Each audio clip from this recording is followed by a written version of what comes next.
Most developers don't actually want more features, but so many DevTools companies come from a position of, look how much shit you can do with our platform. But just look at Terraform. It became indispensable by simplifying infrastructure management rather than just drowning users in complicated options.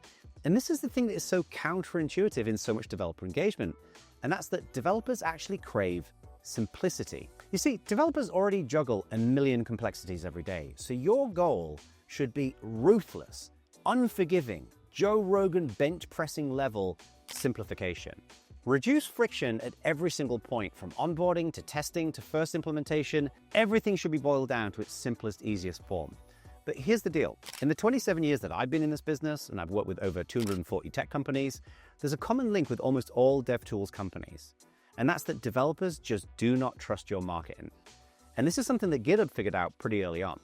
You see, developers aren't buying your fluffy slogans and your overly optimistic claims. A developer's bullshit radar is a finely tuned, carefully calibrated device. It's fed on thousands of LinkedIn posts, thought leadership nonsense, and waffling comments on Hacker News and Reddit. But GitHub built credibility to amplifying the voices of other developers. Why? Because developers trust other developers a lot more than they trust you. But how do you do this? Well, showcase genuine developer stories, run transparent AMAs, and foster developer contributions and actual engagement. You see, GitHub didn't just plaster billboards everywhere. They shouted from the rooftops about developer and open source project successes. And when you do this, developers will not just trust your product, they'll practically tattoo your logo on their arm.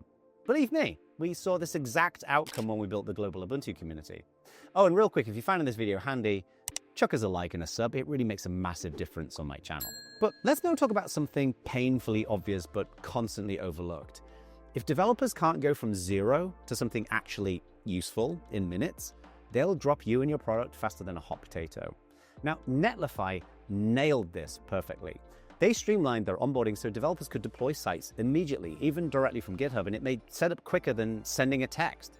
Your product has to deliver instant gratification. So clear guides, seamless setup processes, immediate feedback loops, it all matters. And just remember that time to value is your product's first impression. So if you screw this up, you'll never see those developers again. So nail it like Netlify. That should be a t-shirt. And you'll have loyal users from the very beginning. But when you do all of this, you have to be really straightforward because developers loathe vague promises. And Kubernetes has been quite the masterclass in specificity. You see, Kubernetes didn't claim vague promises about simplifying infrastructure. They provided precise definitions, detailed configurations, and really pretty amazingly comprehensive documentation. So imagine you walk into a pub and someone asks you about your product. If you can't clearly articulate exactly what problem you solve and exactly how you solve it, well, you might as well be shouting poetry into the Grand Canyon. So follow Kubernetes' lead, get crystal clear and super specific on what problem you solve, how you solve it, and what kind of results you can show to prove this, and then be relentlessly detailed in your documentation to show developers how to achieve that. Because here's the thing, developers aren't poets who operate in shades of artistic expression. They are brutal problem solvers, and they demand this level of clarity. And if you get this wrong, well, it can be pretty devastating to your reputation. But this all leads us to a huge mistake that we at StateShift often see our customers make when we start working with them. And it's that they see developers as their customers, but they're actually your collaborators. And Twilio flipped the script on this pretty spectacularly. You see, Twilio turned developers into kind of partners of sorts by empowering them with tools, SDKs, and really genuinely useful content. Their product didn't feel like a service, it felt like a playground. And the key here is to invite developers to build with you, not just buy from you. So provide APIs, open source your integrations, create sandbox environments, let developers not only play with no barriers in the way, but meet them in these sandboxes, get to know them, ask them questions, get feedback from them. If you follow this blueprint, developers become real evangelists. And why? Well, it's because you didn't ask a lot from them, but you provided a lot to them. And this is the foundation of any strong relationship, but especially with developers. Now, speaking of transforming engagement, if you're a tech company and you're struggling to reliably find and engage users and developers, well, StateShift could be your ace in the hole. We ride shotgun with you. We deliver clear coaching, we have proven frameworks, and 27 years of battle-tested experience to ensure consistent adoption, revenue, and brand growth. So no more guesswork. just consistent results. You can find out more by clicking on the link down there. Now, finally, the biggest reason developers don't care about your product is that you're obsessing over the wrong metrics, that you're focusing on vanity metrics. So Discord signups, X followers, website hits, GitHub stars, they don't matter. Developers fundamentally measure impact in practical terms, not visual terms.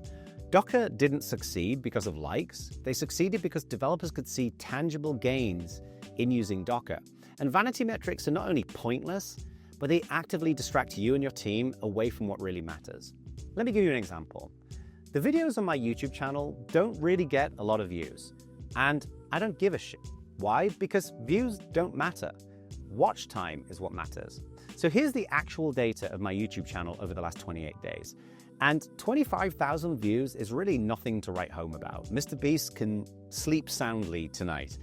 But in that same 28-day period, people have been watching me teaching, sharing, getting a sense of who I am by my body language and how I carry myself for 727 hours. That is every second of every day over the last month, someone was watching, getting to know me, learning about my business, philosophy, and approach, and building trust throughout all of this. That is a mind-blowing amount of real engagement, and that matters way more than the number of views. So focus on meaningful metrics. How quickly do developers get to Hello World? How actively are they contributing? Or how efficiently does your tool improve their workflow?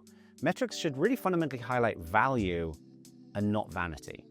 So let's sum it up. Developers ignore your product because you're complex when you should be simple, fluffy when you should be authentic, vague when you should be specific, transactional when you should be collaborative, slow to value instead of immediate, and obsessed with vanity instead of real value. It's pretty eye-opening stuff, right? But don't beat yourself up because now you've got a blueprint to move forward. Now, everything I talked about today in this video is really fundamentally anchored on captivating your audience's attention. And I want you to learn from the best. And in this video, I walk through a ton of examples of how great companies do this. I give examples of Duolingo, Code Academy, GitHub, Notion, Vercel, Calendly, Postman, Slack, Stripe, Docker, Apple, and a whole bunch more. So go check out that video, and I'll see you there.